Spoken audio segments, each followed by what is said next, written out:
நம்மளுடைய கட்சி ஒன்றும் பண்ணையாறுகளுக்கான கட்சி கிடையாதுல்ல. முன்னாடிலாம் அந்த காலத்துல பண்ணையாருங்க தான் பதவியில் இருப்பாங்க. இப்போ கொஞ்சம் உள்டா மாறிடுச்சு. பதவியில் இருக்கிறவங்களாம் பண்ணையாரா மாறிடுறாங்க. இந்த நேரத்தில் நம்ம மேல ஒரு கம்ப்ளைண்ட். அது என்னன்னா, அதுதான் எனக்கும் புரியல. நம்மளுடைய மாவட்ட நிர்வாகிகள் எல்லாருமே வெறும் இளைஞர்களாகவே இருக்கிறாங்களாம். ஏன் இருந்தா என்ன?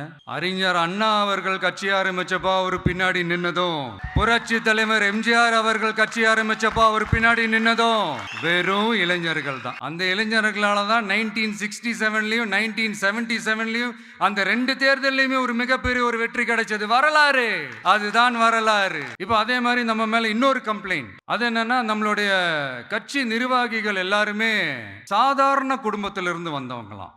அதே தான் இங்கேயும் கேட்குறேன், ஏன் வரக்கூடாதா? சாதாரண குடும்பத்திலிருந்து வந்தவங்க தான் பெருசு பெருசா சாதிச்சிருக்கிறாங்க. இன்னும் சொல்ல போனா நம்மளுடைய கட்சி எளிய மக்களுக்கான கட்சி தானே. அப்படி இருக்கும்போது நம்மளுடைய கட்சி நிர்வாகிகளும் எளிய குடும்பத்தை சேர்ந்தவங்களா தான் இருப்பாங்க. நம்மளுடைய கட்சி ஒன்றும் பண்ணையாறுகளுக்கான கட்சி கிடையாதுல்ல. முன்னாடிலாம் அந்த காலத்துல பண்ணையாருங்க தான் பதவியில் இருப்பாங்க. இப்போ கொஞ்சம் உள்டா மாறிடுச்சு. பதவியில் இருக்கிறவங்களாம் பண்ணையாரா மாறிடுறாங்க.